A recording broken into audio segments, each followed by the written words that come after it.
Hello and welcome back to the Greatest Games podcast. Today I am going to be telling the story of the rivalry between Nintendo and Sega that took place from the early 80s to the mid-90s. I hope you enjoy.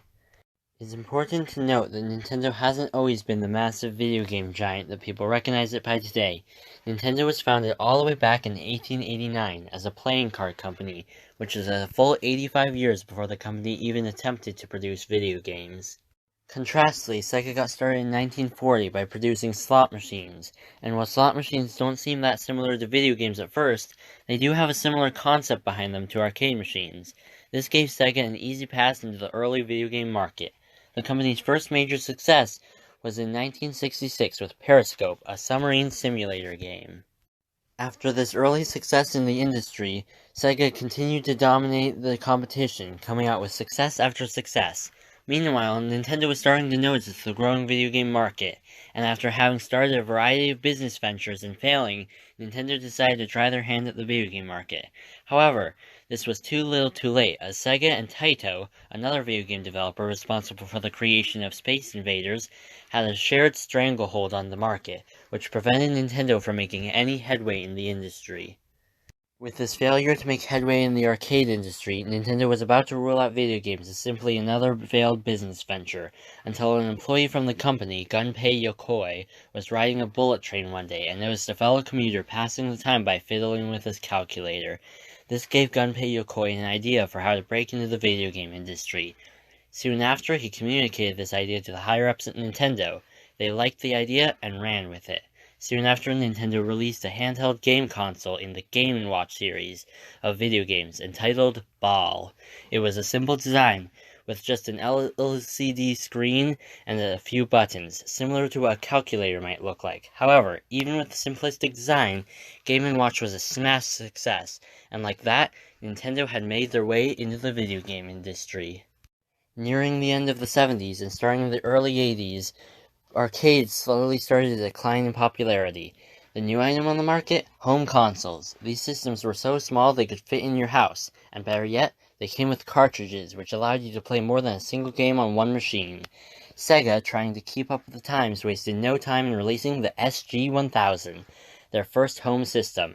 However, Nintendo had similar ideas to Sega and ended up releasing the Famicom, their first home system, on the same day Sega released the SG-1000.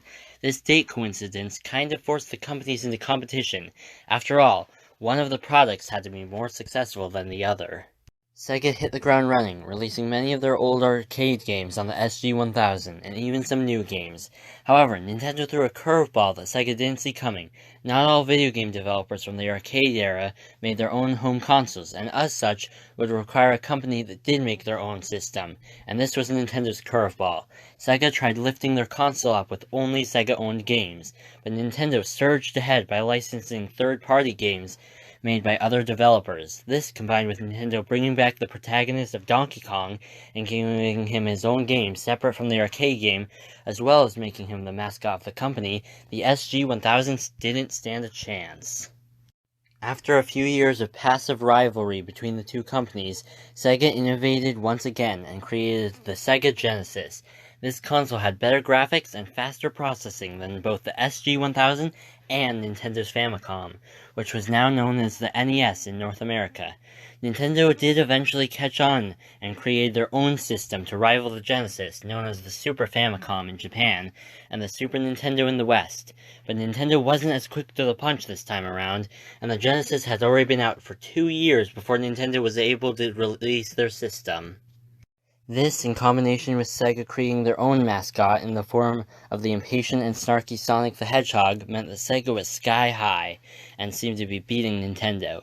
Sega even capitalized on this success by starting the now well-known ad campaign, "Genesis does what Nintendo don't," was the slogan of many of Sega's ads at the time, almost seeming to mock Nintendo for falling behind.